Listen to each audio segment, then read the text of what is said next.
നാളികേരം ചെറിയ നുള്ളി തിന്നാ കല്യാണത്തിന് മഴ പെയ്യും കുട്ടി. പെയ്തോട്ടെ. ആകെ നനഞ്ഞ് പിണ്ടിയാവും. അപ്പോഴോ? ആയിക്കോട്ടെ. അരയ്ക്കാൻ എന്നെയും പഠിപ്പിച്ചു തരൂ വെള്ളച്ചി. അമ്മുക്കുട്ടി എന്തിനാ അരയ്ക്കാൻ പഠിക്കണേ?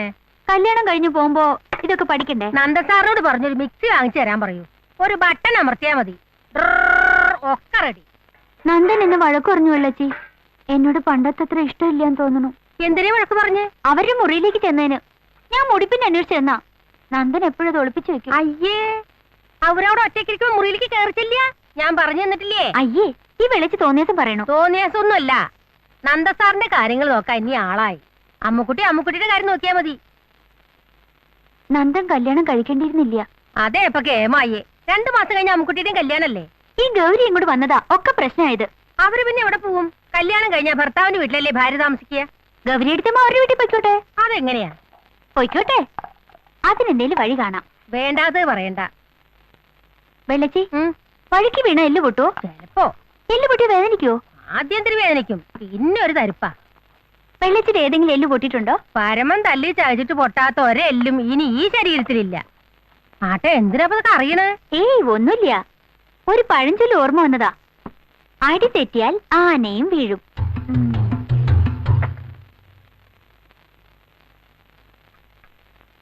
ആർക്കാ?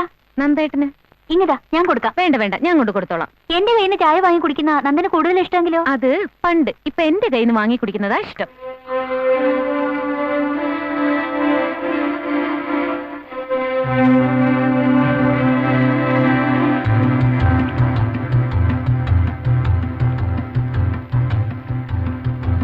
വേദനിക്കരുത്, പാവം, തരിപ്പേ പാടുള്ളൂ. വെള്ളച്ചി പറയുമ്പോ സത്യാവും. ഗൗരിയമ്മേ, ഗൗരിയമ്മേ, ദാ വരുന്നു. അയ്യോ, ചോര. നന്ദാ, വല്യമ്മേ, ഓടി വാ. ഗൗരിയമ്മേ, നന്ദാ. എന്താ അവിടെ? വല്യമ്മേ, ഒന്നും പറ്റിയില്ല. എന്ത് പറ്റി? ഒന്നുമില്ലെന്നേ. ഇവിടെ ആകെ എണ്ണ വീണ്ടല്ലോ. ആരാ എണ്ണപാത്രം തട്ടിയേ? എല്ല് പൊട്ടിയ തരിപ്പല്ലേ ഉണ്ടാവുള്ളൂ. സത്തെ, എന്താ നീ വിചാരിക്കണേ?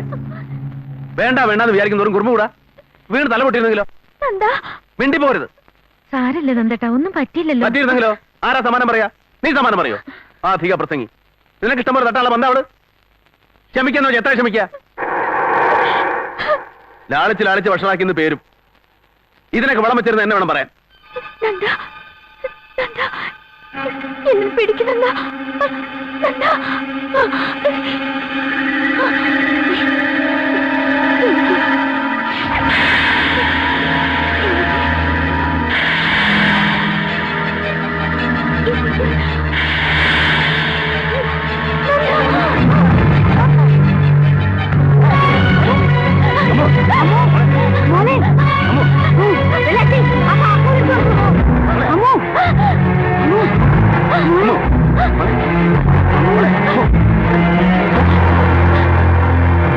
ഇന്ന് മുതൽ അവളെ കെട്ടിയെടുത്തു. അന്ന് മുതലേക്ക് പണിയില്ല, ചെണ്ടയില്ല, മിണ്ടിപ്പോലും കൊല്ലുന്നില്ല. ഞാൻ കാണിച്ചേടാ അസത്തെ. അവളുടെ തന്തയും കണക്കാ, തള്ളയും കണക്കാ. തന്തയ്ക്ക് പറഞ്ഞാ നീ എനിക്ക് അറിയോ? തന്ത, അതെ തന്ത, നിന്റെ തന്ത ചെണ്ട. അയ്യോ,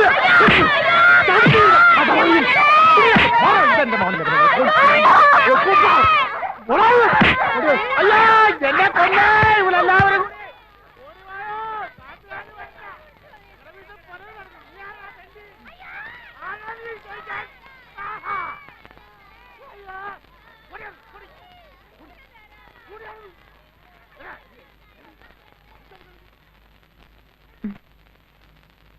വേദന കുറവുണ്ടോ? സാരല്ല. ഉച്ച നേരത്ത് ചോര നിൽക്കണ്ടായപ്പോ ഞാൻ പരിഭ്രമിച്ചു. സാരല്ല നന്ദേട്ടാ. എനിക്ക് കുറച്ച് എഴുതാനുണ്ട്.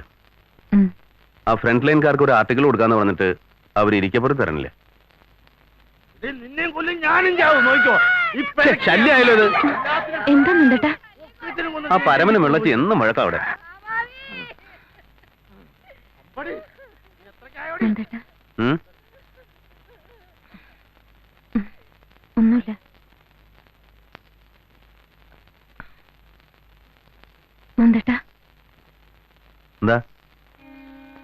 വേണുവിന് കുട്ടിക്കാലം മുതലേ ഉണ്ടോ ഈ അസുഖം? കുറച്ചായി. നോർമൽ അല്ലാന്ന് ആദ്യം കണ്ടപ്പോഴേ എനിക്ക് തോന്നി. നോർമൽസി കുഴപ്പമൊന്നുമില്ല. ആര് പറഞ്ഞു നോർമൽ അല്ലാന്ന്? അച്ഛനും വേണുവിനും അറിയോ ഇക്കാര്യം? അവരൊന്നും പറഞ്ഞില്ല എന്നോട്. പറയാൻ മാത്രമൊന്നുമില്ല. മരുന്ന് കഴിക്കുന്നുണ്ട്. 4 കൊല്ലം തുടർച്ചയായിട്ട് മരുന്ന് കഴിച്ചാൽ മാറുന്ന ഡോക്ടർ പറഞ്ഞിട്ടുണ്ട്. കുറെ കാലമായിട്ട് കുഴപ്പമൊന്നുമില്ല. ഇന്നെന്തോ ഞാൻ ദേഷ്യപ്പെട്ടുകൊണ്ടായിരിക്കും.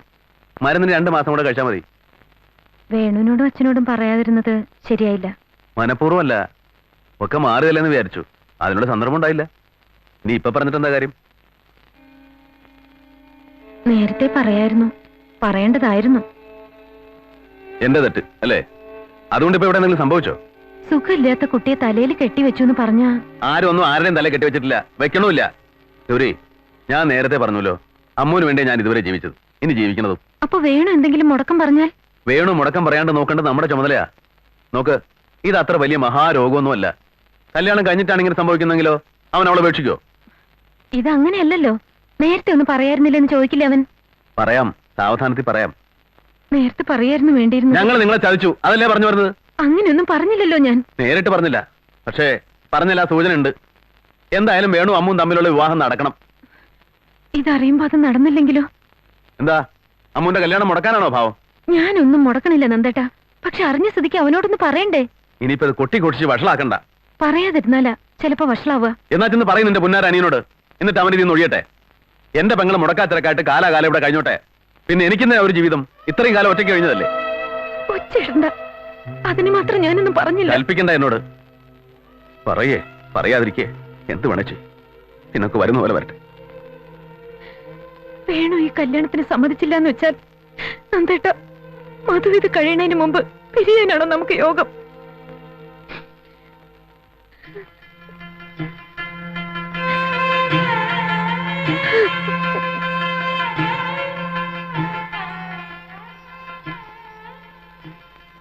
കേൾക്കാൻ വേണ്ടി മനഃപൂർവ്വം ഇതിലെ വന്നതല്ല. പക്ഷേ കേട്ടപ്പോ കേൾക്കണ്ടായിരുന്നില്ല തോന്നി. എന്താ തനിക്ക് പറ്റിയതെന്താ? എനിക്കൊന്നും പറ്റിയിട്ടില്ല. അന്ന് ഞാൻ ആവുന്നത്ര കയ്യും കാലും പിടിച്ച് പറഞ്ഞത് അവരോടെല്ലാം തുറന്നു പറയണമെന്ന്. അപ്പൊ നിങ്ങൾ എല്ലാം ചേർന്ന് മുടക്കി. ഇപ്പൊ കുറ്റം മുഴുവൻ എന്റെ. എല്ലാറ്റിനും ഒരു പരിഹാരം ഉണ്ടാവും. ഉണ്ടാവും, പക്ഷെ അതെന്താണെന്ന് എനിക്ക് അറിയേണ്ടത്. ഞാൻ ആരെയാ വെറുക്കണ്ടേ? ഞാൻ കെട്ടിയ താലിയെ വിശ്വസിച്ച് എന്റെ കൂടെ ഇറങ്ങിപ്പോന്ന ഗൗരിയോ, അതോ ജനിച്ചപ്പോ മുതൽ എന്നെ മാത്രം കണ്ടുപടുന്ന എന്റെ പെങ്ങളെയോ? പറ, ഞാൻ ആരെയാ ഉപേക്ഷിക്കണ്ടേ? സമാധാനപ്പെടുക. എന്താ, ഈശ്വരൻ ഒരു വഴി കാണിച്ചു തരും. കാണിച്ചു തരും, തരട്ടെ.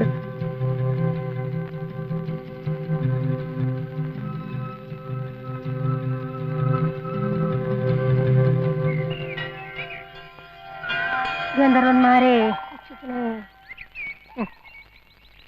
നന്ദസാറിന്റെ മുത്തച്ഛന്റെ അച്ഛന്റെ കാലത്താത്രേ ഗന്ധർവനോട് കുടിയിരുത്തിയത്. താവണക്കാട്ടിലൊരു യക്ഷിയായിരുന്നു ഇദ്ദേഹത്തിന്റെ ഭാര്യ. അവക്ക് ഇദ്ദേഹത്തോട് ഒരു സ്നേഹം ഉണ്ടായിരുന്നില്ല. ആങ്ങളമാരോടായിരുന്നു സ്നേഹം. ഒരാൾക്കൊരാളെ എത്രയാ സ്നേഹിക്കാൻ കഴിയാന്നുള്ളതിന് ഒരു കണക്കുമില്ല. ഭാര്യ ഉപേക്ഷിച്ച ഗന്ധർവൻ തറവാട്ടൊരു സ്ത്രീയുടെ ദേഹത്ത് കയറിക്കൂടി. പരിസരം വിട്ട് എവിടെയും പോവില്ല എന്ന് പറഞ്ഞു. ഭാര്യ ഒഴിപ്പിച്ച് ഇവിടെ കുടിയിരുത്തി. എപ്പോഴും ദുഃഖത്തിലാ ഗന്ധർവൻ. ഭാര്യ ഉപേക്ഷിച്ചതിന് ദുഃഖം.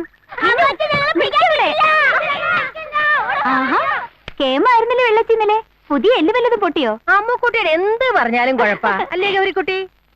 പരമന്റെ 2 തല്ല് എന്നും കൊണ്ടില്ലെങ്കിലേ ഒരു സുഖമില്ല. മുറിവുണക്കം വെച്ച ഗൗരിയടുത്തമ്മേ? അതൊക്കെ എപ്പോഴേ പോയി. ഗൗരിയടുത്തമ്മ ഇന്ന് നിങ്ങളുടെ അവിടേക്ക് വിരുന്നിന് പോവല്ലേ? എന്താ ഒരു മൂഡ് ഓഫ്? ഇവിടുന്ന് വിട്ടുപോകാനുള്ള വിഷമോ? ഇവിടെ അത്രയ്ക്ക് ഇഷ്ടായോ? കൈ പൊട്ടുന്ന വെള്ളച്ച് വിചാരിച്ചത്, പൊട്ടിയത് നെറ്റി. പാവം. പിന്നെ എനിക്ക് സങ്കടായിട്ടോ.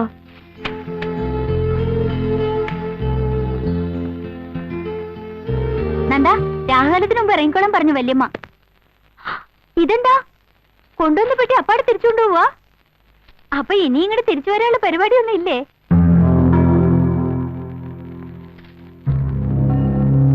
ഓ, എന്തൊരു കന! 6 മുടിയുടെ കന മുടിയാറായി എന്നാ നമ്പൂരി പറയാ. ഒന്നുമില്ല, ഇതൊരു കഥകളിക്കഥയാ. വേണ്ട, വേഗം എത്തണം കേട്ടോ.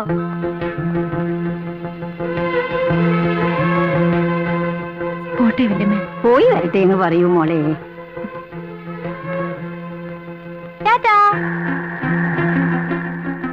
എനിക്ക് വരാൻ പാടില്ലല്ലോ, അല്ലെങ്കിൽ ഞാനും വന്നേനെ. എന്റെ ദൂരത്തുമേ കരയണേ? ഒന്നുമില്ല.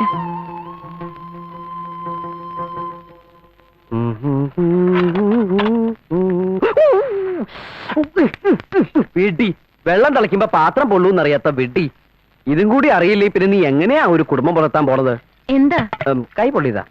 ഇങ്ങടുത്താ, ഞാൻ ഉണ്ടാക്കാം. നീ ഉമ്മർത്ത് പോയിരിക്കെ, നന്ദേട്ട ഒറ്റയ്ക്ക് അവിടെ. ചൂടുണ്ട് ചൂടുണ്ട് ചൂടുണ്ട്. അതെനിക്കറിയില്ലേ. ആ, ഇവിടെ ഇപ്പൊ ഞങ്ങക്കിത് ശീലോ. രാവിലത്തെ ബ്രേക്ക്ഫാസ്റ്റ് അച്ഛന്റെ വക, ഉച്ചക്കത്തെ ഊണ് എന്റെ ഊഴം, രാത്രിയിൽ എന്റെ രണ്ടാം ഊഴം. ചമ്മന്തി, കഞ്ഞി, ചുട്ട പപ്പടം. എന്തിനു പറയണ്, ഇവരടുത്തേക്ക് അറിയോ, ഞങ്ങളുടെ വയറിനൊക്കെ ഇപ്പൊ ബെസ്റ്റ് ടൈമാ. ഒരു സിംഗിൾ ഓംലേറ്റ് കഴിച്ച ഡബിൾ ആയിട്ട് പോവും. എന്ത് സുഖ. ഏയ്, എന്താ ഒരു ഗൗരവം? ഗൗരവോ? എന്ത് ഗൗരവം? ഗൗരവൊന്നുമില്ല. യാത്രയൊക്കെ കഴിഞ്ഞ് വന്നല്ലേ, നന്ദേട്ടന് വിശക്കുണ്ടാവും. ഞാൻ വിളിക്കാം.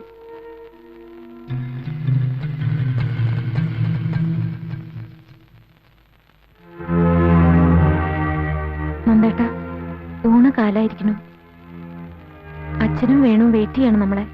ഒക്കെ പറഞ്ഞു വെച്ചിട്ടുണ്ടാവും നിന്റെ അനിയനോടല്ലേ? നന്ദേട്ടൻ എന്റെ ഭർത്താവ് ആവുന്നതിന് മുമ്പ് വേണു എന്റെ അനിയനാ. എങ്ങനെ പറയാന്നുണ്ട്, എങ്ങനെ പറയാതിരിക്കാന്നുണ്ട്. എന്താ വേണ്ടെന്നറിയാതെ നട്ടും തിരിയാ നന്ദേട്ടാ ഞാൻ. വരൂ.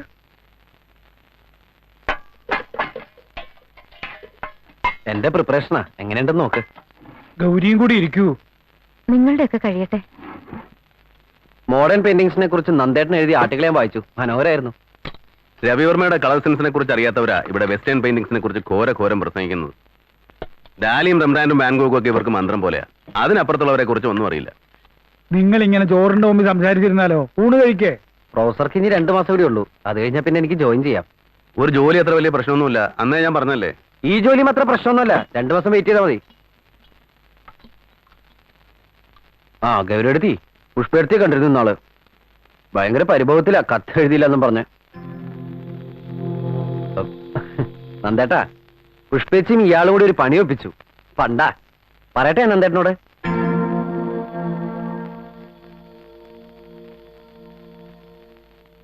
രണ്ടാഴ്ച കൊണ്ട് നന്ദേട്ടന്റെ അതേ സീരിയസ്നെസ് കിട്ടിയിട്ടുണ്ട് ഗൗരിയടത്തേക്ക്.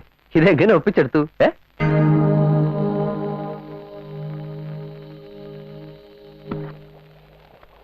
ഗൗരിയടുത്തി, ആഹാ, ഇന്നലെ എത്തിയില്ലേ? ഇതാ, ഇന്ന് 20 പാൽ അധികം വേണമെന്ന് പറഞ്ഞയച്ചിരുന്നു. അമ്പലത്തിൽ പോണ വഴിയല്ല രാധേ? അല്ല, ഇത് കൊണ്ടുതരാൻ വന്നാ. ആ, 30 തിങ്കളാഴ്ചയല്ലേ ഇന്ന്? മംഗല്യഭാഗ്യത്തിന് നീ നോയമ്പെടുത്തിരുന്നതല്ലേ? 21 തിങ്കളാഴ്ച കഴിഞ്ഞപ്പോ? ഇല്ല, 14 നിർത്തി. ഭഗവതി പറഞ്ഞു മതിയെന്ന്. ആ, അത് പോട്ടെ, ഗൗരിയടുത്തിന്റെ വിശേഷങ്ങൾ എന്തൊക്കെയുണ്ട്? എന്ത് വിശേഷ രാധേ? ഗൗരിയടുത്തിന്റെ വർത്തമാനം കേൾക്കാനാ ഞാൻ തന്നെ രാവിലെ വന്നത്. പറയൂ. പറയാനുള്ളത് ഒരു യക്ഷിയുടെയും ഗന്ധർവന്റെയും കഥയാ. അത് പറഞ്ഞ നിനക്ക് മനസ്സിലാവില്ല. ഇത്ര ഉത്സാഹം ഇല്ലാണ്ട് ഗൗരിയടുത്തി ഞാൻ കണ്ടിട്ടേ ഇല്ലല്ലോ. എന്താ ഗൗരിയടുത്തി വല്ല പ്രശ്നവും? അതാണ് അറിയാത്തത്. പ്രശ്നം ഉണ്ടെന്നറിഞ്ഞാ സങ്കടപ്പെടാം, ഇല്ലാന്നറിഞ്ഞാ സന്തോഷിക്കാം. ഉണ്ടോ ഇല്ലയോ എന്നറിയാത്ത അവസ്ഥയാ കഷ്ടം. വേണു എണീക്കാറായിട്ടുണ്ടാവും. ഞാൻ അവന് ചായ കൊണ്ട് കൊടുക്കട്ടെ?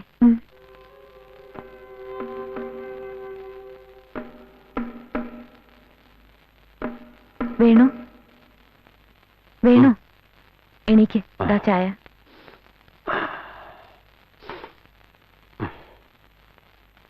ഗൗരിയടുത്തി, ഇന്നലെ വന്നപ്പോ മുതലേ ശ്രദ്ധിക്ക, ഗൗരിയടുത്തി ആകെ മാറിയിട്ടുണ്ട്. ചോദിക്കാതിരിക്കാൻ പറ്റണില്ല, നിങ്ങൾ തമ്മിൽ എന്താ ഉണ്ടായത്? ഒന്നുമില്ല. അങ്ങനെ ഒന്നുമില്ല എന്ന് പറഞ്ഞ് ഒഴിയാൻ നോക്കണ്ട. ഈ കണ്ണും മുഖം കണ്ടാൽ എനിക്ക് അറിഞ്ഞൂടെ? എന്തുണ്ടെങ്കിലും എന്നോട് പറയാറുള്ളതല്ലേ ഗൗരിയടുത്തി? ഒന്നുമില്ല മോനെ. ഗൗരിയടുത്തി, എന്നോട് നുണയും പറഞ്ഞു തുടങ്ങിയോ? ഞാൻ എന്താ ഇപ്പൊ നുണ പറഞ്ഞത്? സത്യം മാത്രമേ പറയാവൂന്ന് എന്നെ പഠിപ്പിച്ച ഗൗരിയടുത്തില്ലേ? ഉള്ളു തുറന്നെല്ലാം സംസാരിക്കാറില്ലല്ലേ നമ്മള്? എന്നിട്ടിപ്പോ ചിലപ്പോ വലിയ വീട്ടിൽ പോകുമ്പോ ആളുകൾ ഇങ്ങനെ മാറുമായിരിക്കും. എന്താണെങ്കിലും എന്നോട് പറഞ്ഞോളൂ, ഞാനില്ലേ ഗൗരിയടുത്തിക്ക്? അത് തന്നെയാണ് ഇപ്പൊ എന്റെ പേടി. എന്താ പറയാ, എങ്ങനെയാ പറയാന്ന് എനിക്കറിയില്ല. പറയാതിരുന്നാല് ഒരു സത്യം മറച്ചു വെക്കലാവും. എന്താ കാര്യം? എന്തായാലും ഞാനത് അറിയട്ടെ. ഒരിക്കൽ നീ ഏതായാലും ഇതറിയും. നേരത്തെ അറിയുന്നതാണ് ഒരു കണക്കിന് നല്ലത്. നന്ദേട്ടനും വീട്ടുകാരും ഒരു കാര്യം നമ്മളോട് മറച്ചു വെച്ചിരുന്നു. അമ്മു സുഖമില്ലാത്ത കുട്ടിയാണ്. എന്താ അസുഖം? അപസ്മാരം. കുറെ കാലായി തുടങ്ങിയിട്ട് ഗുളിക കഴിച്ച് രോഗം മാറിയെന്ന് കരുതിയിരിക്കായിരുന്നു അവര്. എന്നിട്ട് 2 ദിവസം മുമ്പ് ഞാൻ നേരിട്ട് കണ്ടു. ഇതെന്താ നമ്മളോട് പറയാതിരുന്നെന്ന് ഗൗരിയടുത്തോടെ ചോദിച്ചൂല്ലേ? അതിന്റെ പേരില് നിങ്ങൾ തമ്മിൽ പിണങ്ങിയോ? 1ഉം 2ഉം പറഞ്ഞു. അമ്മൂന്റെ കല്യാണം നടക്കുന്നുള്ള വിശ്വാസത്തിന്റെ പേരിലാണ് നന്ദേട്ടൻ എന്നെ കല്യാണം കഴിച്ചെന്ന് വരെ പറഞ്ഞു. അതിന്റെ അർത്ഥം? അർത്ഥം ഊഹിക്കാൻ നോക്കിയിട്ട് എനിക്ക് ഒരു ഉത്തരല്ല മോനെ കിട്ടുന്നത്, പല ഉത്തരങ്ങള്. ഇപ്പൊ നീ ഒന്നും പറയണ്ട, സാവധാനം ആലോചിക്ക്. എന്നിട്ട് എനിക്കൊരു കത്തെഴുതിയിട്. പോട്ടെ, അവിടെ ഇറങ്ങാൻ ധൃതി കൂട്ടാവും. ഞാൻ എന്തിനും തയ്യാറാണ്. നിന്റെ ഇഷ്ടമാണ് എന്നും എന്റെ ഇഷ്ടം.